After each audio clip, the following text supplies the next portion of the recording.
My name is Eric, and this is the story of how my life took an unforeseen turn, one I could have never predicted. It began years ago, but the scars it left are still fresh, even now. Sometimes I question if it was all just a nightmare or the cruelest twist of fate. A decade ago, I was a man who believed in family, love, and trust. My wife, Marissa, was the woman I adored. She was confident, beautiful, and always knew how to light up a room. But over time, I began to see cracks in her perfection, signs of something dark lurking beneath the surface. We had been married for 7 years, and I never doubted her loyalty. I thought we were partners, a team.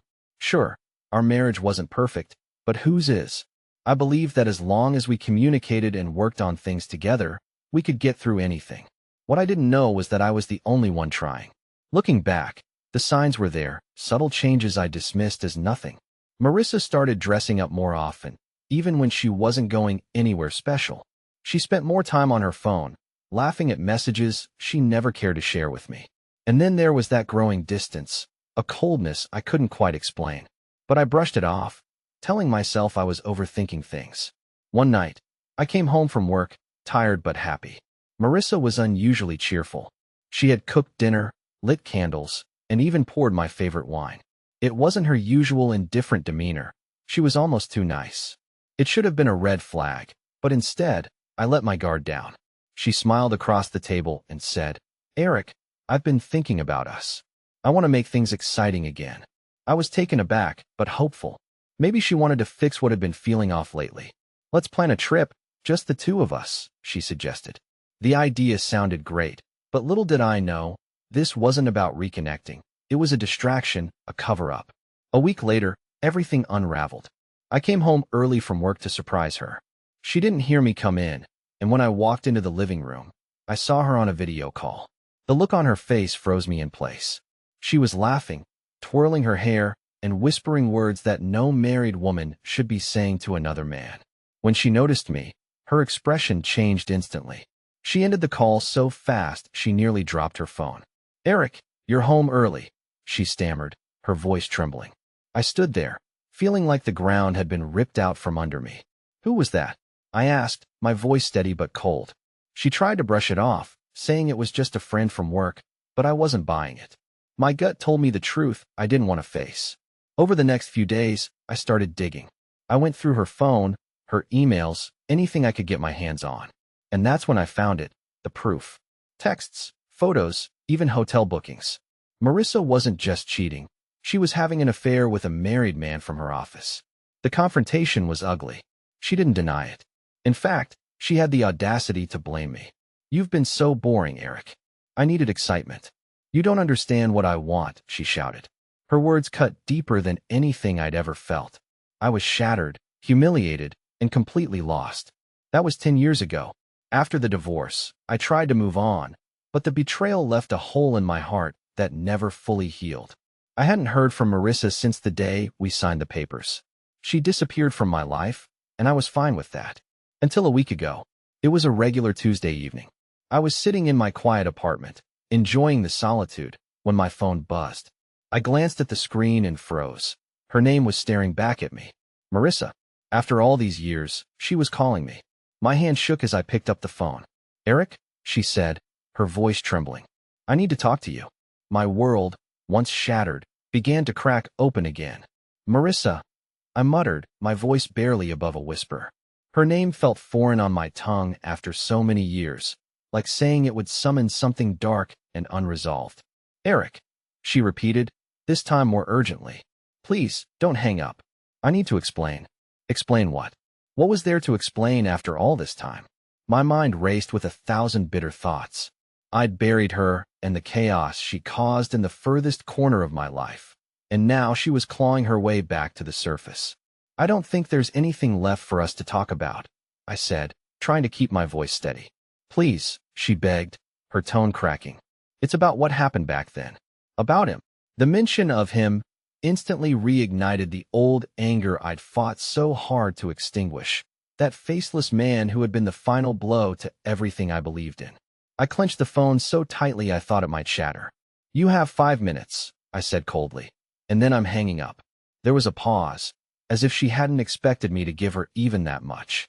Then she began to speak, her voice shaky but deliberate. I know I don't deserve this chance, but I need you to hear me out. I need you to know what happened after I left. It's not what you think. Not what I think. I cut in, my voice rising. Marissa, I think you destroyed our marriage, lied to my face, and walked out on me for another man. Am I missing something? She sighed, the sound heavy with guilt, or maybe just exhaustion. I won't deny any of that, Eric.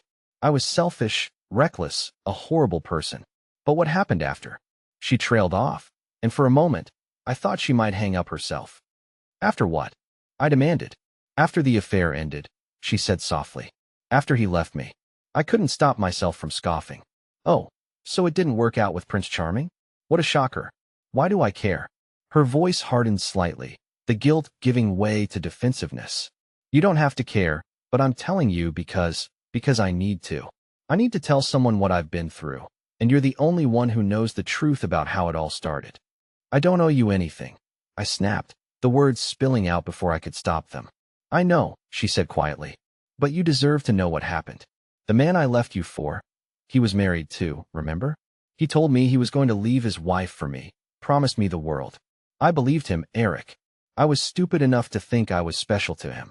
And let me guess, I said, my voice dripping with sarcasm. He didn't leave his wife?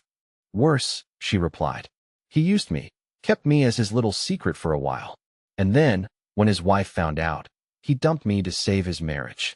I was nothing to him. For a brief moment, I felt a flicker of satisfaction. She had gotten exactly what she deserved. But it was quickly drowned out by the flood of old memories and pain she had dredged up. Why are you telling me this now? I asked, trying to understand her angle. Because I need your help, she admitted, her voice cracking again. Eric, I'm in trouble. He's back in my life, and I don't know who else to turn to. I froze.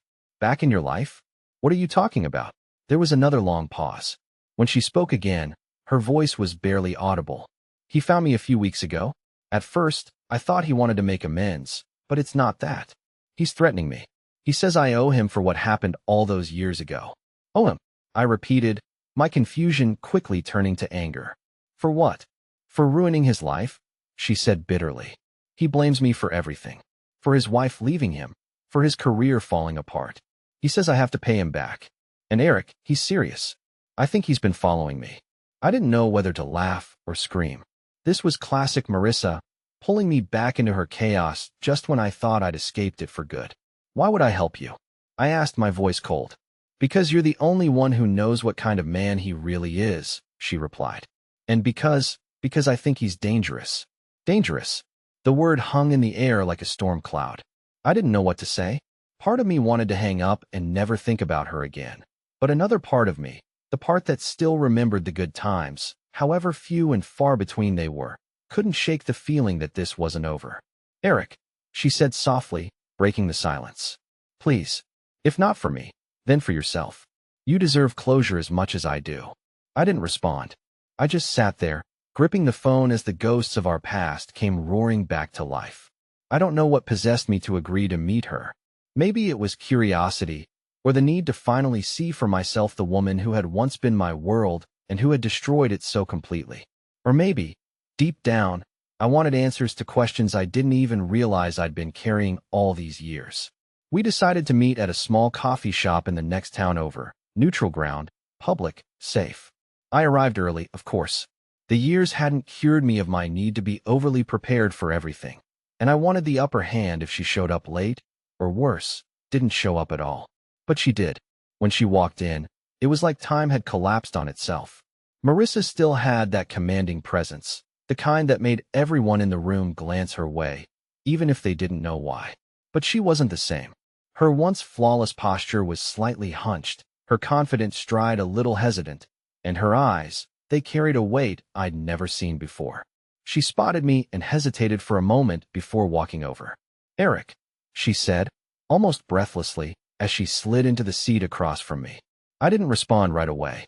I just studied her, trying to reconcile this woman with the one I remembered. You've changed, I said finally, my tone neutral. She gave a hollow laugh. I could say the same about you. I wasn't sure if it was meant as a compliment or an insult, but I let it slide. All right, I said, leaning back in my chair. You've got my attention. Talk. She took a deep breath, her hands trembling slightly as she wrapped them around the coffee cup the waiter had just placed in front of her. I know I'm probably the last person you want to see, and I don't blame you for that. But I had nowhere else to turn. You've made that clear, I said, my voice sharp. What I don't understand is why you think I'd care. Her face fell, and for a moment, I thought she might start crying. But she didn't. Instead, she straightened up and met my gaze. Because whether you want to admit it or not, you're the only person who knows what I've been through. You're the only one who's seen how this man can manipulate people, destroy lives. I thought I could handle him on my own, but I can't. I stared at her, trying to decide if I believed her. You're going to have to give me more than that, Marissa. What exactly is he threatening you with? She looked away, biting her lip. He has photos, messages, things from when we were together. Things that could ruin me if they got out. I felt my jaw clench. Of course, it was blackmail. Classic scumbag behavior. And what does he want? I asked. Money, she said, her voice barely above a whisper. He says I owe him for what happened to his marriage, his career. He lost everything after his wife found out about us, and now he's blaming me. I couldn't help but laugh bitterly. So, let me get this straight. He cheated on his wife, destroyed his own life, and now he's holding you responsible? Sounds like you picked a real winner. Her face flushed, but she didn't argue. I know I made a mistake, Eric. More than one. But I didn't deserve this, and I don't know what to do. For a moment, I considered walking away. This wasn't my problem. She wasn't my problem. But then a thought struck me. If he had these so-called photos and messages, was it possible I was in them too? Had Marissa's betrayal been even more public than I realized? Does he have anything on me? I asked suddenly. Her eyes widened, and she shook her head quickly. No, nothing like that. He only kept things between us. But Eric, he's relentless. He won't stop until he gets what he wants. I leaned back, running a hand through my hair. So why come to me? Why not go to the police? She hesitated, and I could see the shame in her expression. Because I don't trust them. He's connected. He knows people. If I go to the police, it could make things worse. This was sounding worse by the minute. Part of me wanted to walk out the door and never look back. But another part, the part that still remembered the version of her I had loved, couldn't ignore the desperation in her voice. All right, I said finally. I'll help you. But not for you, Marissa. I'm doing this for me. I want to make sure this bastard doesn't have anything he can use to drag me into this mess. Her relief was palpable, and for a moment, I thought she might reach across the table to grab my hand. But she didn't. She just nodded. Thank you, Eric. I promise I'll make this right. I wasn't sure I believed her, but as I sat there listening to her lay out the twisted details of her current nightmare, I realized one thing. I was already in too deep to back out now, and I had a sinking feeling that this was only the beginning. Helping Marissa felt like walking into a minefield. Every instinct screamed at me to stay away, but I couldn't ignore the situation, whether out of lingering guilt, curiosity, or some misplaced sense of responsibility. I wasn't sure. The first step was simple enough, understanding exactly what we were dealing with. She gave me the man's name, David Reynolds. I remembered it from our divorce, whispered on lips that weren't mine. I couldn't believe I was now digging into the same man who had torn my life apart. Marissa claimed David had resurfaced recently, showing up unannounced at places she frequented, her gym, her workplace, even the grocery store. He never directly approached her, but made sure she knew he was there. Then came the threatening messages, cryptic at first, escalating into demands for money. She showed me some of the texts, and they were enough to send a chill down my spine. You owe me everything, Marissa. Pay up, or the world will know what kind of woman you really are. Have you paid him anything yet? I asked her. No, she said quickly, shaking her head. But I'm running out of time. He's threatening to show up at my work. If that happens, I'll lose my job. The more she talked, the more this whole situation reeked of manipulation. David wasn't just holding her past over her head. He was actively trying to destroy her.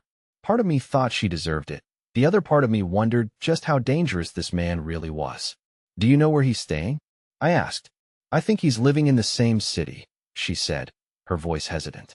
He mentioned something about a motel in one of his messages, but he didn't say where. I sighed. This wasn't going to be easy. All right, I'll look into it. But if I'm going to help you, you need to be honest with me. No more half-truths, no more lies. Got it. She nodded, her eyes wide. I promise. I wasn't sure I believed her, but for now, it would have to do. Later that night, I sat in my apartment, scrolling through the texts and photos she'd sent me. It was surreal, seeing this part of her life I never wanted to know about. There were photos of David, taken from afar, broad-shouldered, well-dressed, and with a look in his eyes that made my stomach turn.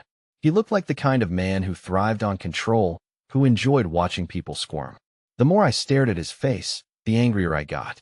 This was the man who had ruined my marriage, humiliated me, and walked away unscathed. Now he was back, wreaking havoc again. I decided I needed answers. The next morning, I called an old friend of mine, Jake, who worked as a private investigator. We hadn't spoken in years, but he owed me a favor. If anyone could dig up dirt on David Reynolds, it was Jake. "Eric, this sounds messy," Jake said after I explained the situation. "Are you sure you want to get involved?" "I don't have a choice," I replied. "Just find out where he's staying, and anything else you can dig up." "All right," Jake said with a sigh. "Give me a couple of days." Hanging up the phone, I felt a strange mix of dread and determination. I had no idea what I was walking into, but one thing was certain. I wasn't going to let David destroy what little peace I had left. What I didn't realize was that the peace was already gone. 2 days later, Jake called me back with an update. "Eric, I found him," he said, his voice low. "He's staying at a rundown motel on the edge of town, the kind of place where no one asks questions." "What else do you know about him?" I asked, pacing my apartment. Jake hesitated. "This guy's trouble. He's been in and out of legal issues for years, fraud, harassment, even a restraining order from his ex-wife. But nothing ever seems to stick. He knows how to play the system." The news didn't surprise me, but it didn't make me feel any better either. "Does he have a job, a way to support himself?" I pressed. "Not that I can see," Jake said. "My guess is he's living off whatever he can squeeze out of people. And Eric, I think Marissa is not the only one he's blackmailing." That stopped me in my tracks. "What do you mean?" "I found some connections to other women in similar situations," Jake explained. "Affairs, messy breakups, threats of exposure. He seems to have a pattern. But he's smart, keeps just enough distance to avoid crossing the line into outright extortion." My blood boiled as I listened. This wasn't just about Marissa anymore. This guy was a predator, and he needed to be stopped. "Send me the address of the motel," I said. Jake hesitated. "Eric, don't do anything stupid. This guy is dangerous." "I'm not planning on confronting him," I lied. "I just need to see him for myself." Jake sighed, but gave me the address. "Be careful, all right?" That evening, I drove to the motel, a grimy, low-lit place that looked like it hadn't been updated since the 80s. I parked a few blocks away and walked over, keeping my head down. I didn't know what I was looking for, but I couldn't shake the feeling that I needed to be there. As I approached the motel, I spotted him almost immediately, David Reynolds. He was leaning against the railing outside a second-floor room, smoking a cigarette. Even from a distance, I could see the smug confidence in his posture, like he owned the place. I ducked behind a parked car, watching him. He didn't look worried or stressed, which told me he thought he was untouchable. That only fueled my anger. Suddenly, the door to his room opened, and a woman stepped out. She was younger than Marissa, maybe mid-20s, and she looked nervous. David said something to her, and she nodded quickly before hurrying down the stairs and out of sight. My stomach churned. Another victim? Or something worse? I stayed there for what felt like hours, watching as he went about his evening like he didn't have a care in the world. Finally, I forced myself to leave. I had seen enough for one night. Back home, I called Marissa. "I found him," I said, without preamble. Her sharp intake of breath was audible through the phone. "Where?" "He's staying at a motel on the edge of town. Looks like he's got plenty of free time to harass people," I said bitterly. "Eric, what are you going to do?" she asked, her voice trembling. "I don't know yet," I admitted. "But I'm not letting this guy get away with it." There was a pause, and then she said something I wasn't expecting. "Be careful, Eric. He's not the kind of man who backs down easily." Her words lingered in my mind long after the call ended. I didn't need her warning to know I was walking into dangerous territory, but I couldn't stop now. Something had to be done, and if no one else was willing to do it, then it was up to me.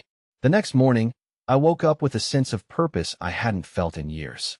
It was a dangerous kind of energy, the kind that clouds judgment, but I didn't care. David Reynolds had gotten away with too much for too long, and I wasn't going to let him manipulate anyone else, least of all me. I spent hours piecing together a plan. Jake had already given me the tools I needed. Information on David, his habits, and his weaknesses. It wasn't hard to see where he was vulnerable. David lived off fear and intimidation, but men like him always underestimated the people they targeted. My first step was to gain leverage. If David was blackmailing other women, I needed to prove it. I called Jake again.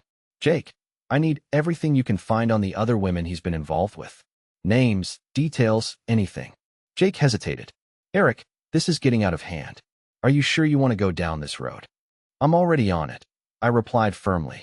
If you don't want to help, I'll figure it out myself. There was a long pause before Jake sighed. All right, I'll see what I can dig up.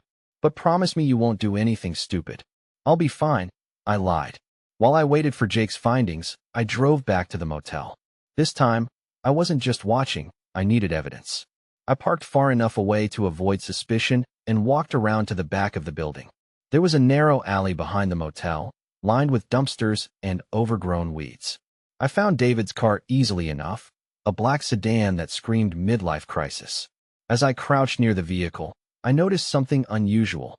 There was a notebook lying on the passenger seat, partially obscured by an old jacket. It looked like the kind of notebook you'd use to jot down details, names, numbers, schedules. My pulse quickened. If I could get my hands on that notebook, it might have everything I needed. But breaking into his car was risky, too risky for now. I snapped a few photos of the car and its license plate before slipping away. I didn't want to push my luck. Jake called me later that evening with an update. Eric, I've got some names for you, he said. 3 women who've had run-ins with David in the past few years. 2 of them filed restraining orders, and 1 even reported him for harassment. I'm sending you their details now. I opened the email he sent and scanned the names. One of them caught my eye, Hannah Klein. She lived in the same city as us. Do you have an address for her? I asked. Yeah, but Eric. I just want to talk to her, I interrupted. Jake sighed. Fine, I'll send it over. But be careful. This guy isn't playing games. The next day, I found myself standing outside Hannah Klein's modest apartment building. I wasn't sure what I was expecting. A scared, broken woman, maybe. But when she opened the door, I was met with a fiery, determined gaze. Can I help you? She asked, her tone cautious but not fearful. My name's Eric, I said. I need to talk to you about David Reynolds. Her expression darkened instantly. What about him? I think he's targeting my ex-wife now, I explained, and I need to know what he's done to you. Hannah hesitated for a moment before stepping aside and letting me in. Over the next hour, she told me her story.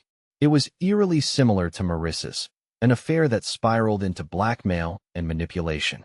David had used photos, messages, and empty threats to keep her under his thumb for over a year. She'd finally gone to the police, but by the time they got involved, he had vanished. He thrives on fear, Hannah said. He wants you to feel like there's no way out. But the truth is, he's not as powerful as he wants you to think. Once you stand up to him, he backs down. Her words gave me some hope, but they also made me realize just how dangerous David was. He thrived on control, and if someone threatened that control, he wouldn't hesitate to retaliate. Thank you, Hannah, I said as I stood to leave. You've been a big help. She gave me a small, sad smile. Be careful, Eric. Men like him don't go down without a fight. As I walked back to my car, her words echoed in my mind. I knew she was right. If I was going to take David down, I needed to be prepared for whatever came next. And deep down, I knew this was only the beginning of the fight. Hannah's story stayed with me long after I left her apartment. It confirmed what I already suspected. David wasn't just a predator. He was a coward. He relied on intimidation and manipulation. But when someone pushed back, he crumbled. That was my plan now, to push back hard. Over the next few days, I worked with Jake to gather as much dirt on David as possible. Between his legal troubles, his history with other women, and the information Marissa provided, we had a decent arsenal. But I needed more. I decided to take a calculated risk. I'd bait David into exposing himself, forcing him to show his hand. It was dangerous, but if it worked, I'd have the leverage I needed to stop him for good. The first step was simple enough. I had Marissa text him, pretending to agree to his demands. David, let's meet, she wrote, her hands shaking as she typed. I'll bring the money, but I need to make sure you'll leave me alone after this. He replied within minutes. Smart girl. Meet me tomorrow night, 8 p.m., at the motel. Bring everything, or this gets ugly. Marissa looked at me, her face pale. Are you sure this is a good idea? No, I admitted. But it's the only way to get him to slip up.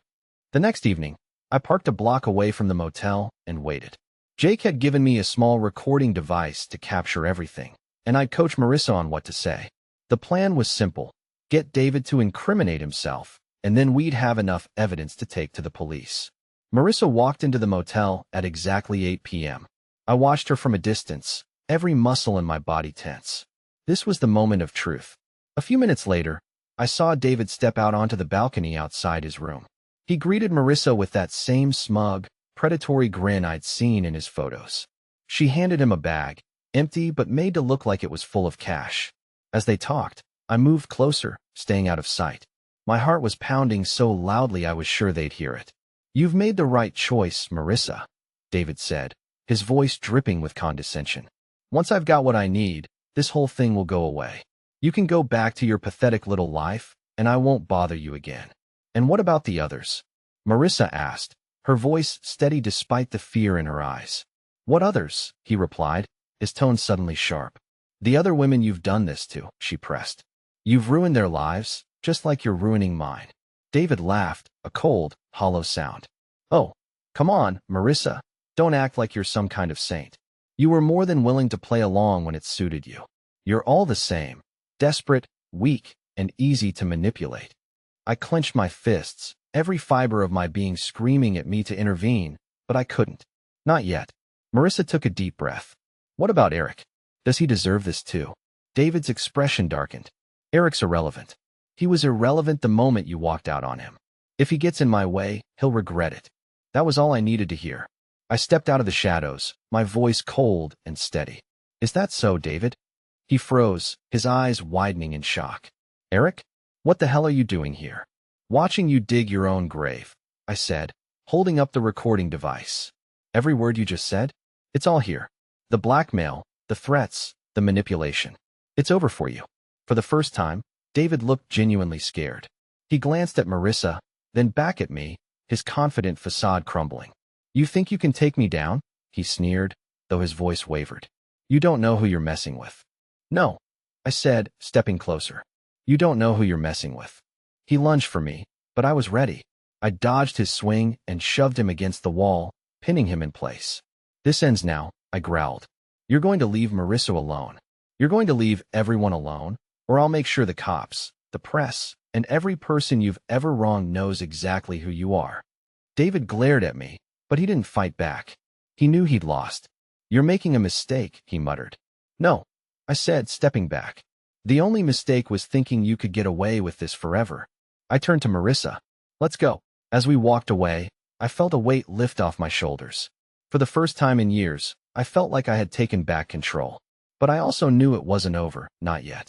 David might have been cornered, but men like him didn't give up easily, and I wasn't about to let my guard down. I didn't sleep that night. Even though I had David cornered, I couldn't shake the feeling that he'd find a way to wriggle out of it. Men like him always did. Marissa, on the other hand, seemed more relieved than I expected. For the first time since this nightmare started, she looked almost at peace.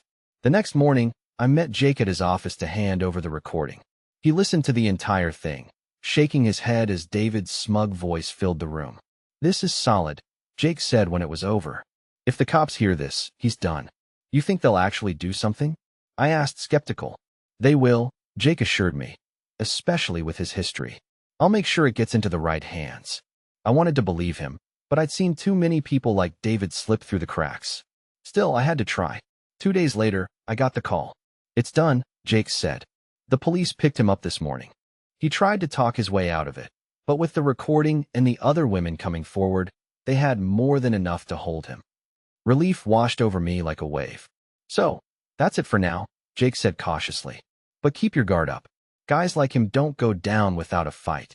If he gets out, he might come after you. I'll be ready, I said firmly. That evening, Marissa called me. Eric, she began, her voice hesitant.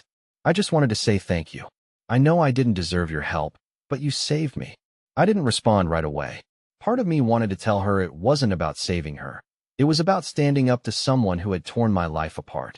But I didn't have the energy to argue. What are you going to do now? I asked instead. I don't know, she admitted. Maybe leave town, start fresh somewhere else. After everything that's happened, I just want to move on. I nodded, even though she couldn't see it. That's probably for the best. There was a long pause before she spoke again. Eric, I'm sorry for everything. I know I can't undo the past, but I hope someday you can forgive me. I let her words hang in the air. Forgiveness was a nice idea, but I wasn't there yet.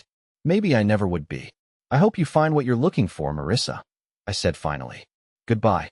Goodbye, Eric, she whispered, and then the line went dead. I stood there for a while, staring at my phone. The chapter with Marissa, with David, with all the pain and betrayal, was finally closed. It wasn't the clean break I had once dreamed of, but it was enough. For the first time in years, I felt a strange sense of freedom. I didn't know what the future held, but I knew one thing. I wouldn't let the past define me anymore. And as I stepped outside, feeling the cool evening breeze against my face, I realized that sometimes the only way to move forward is to leave the wreckage behind.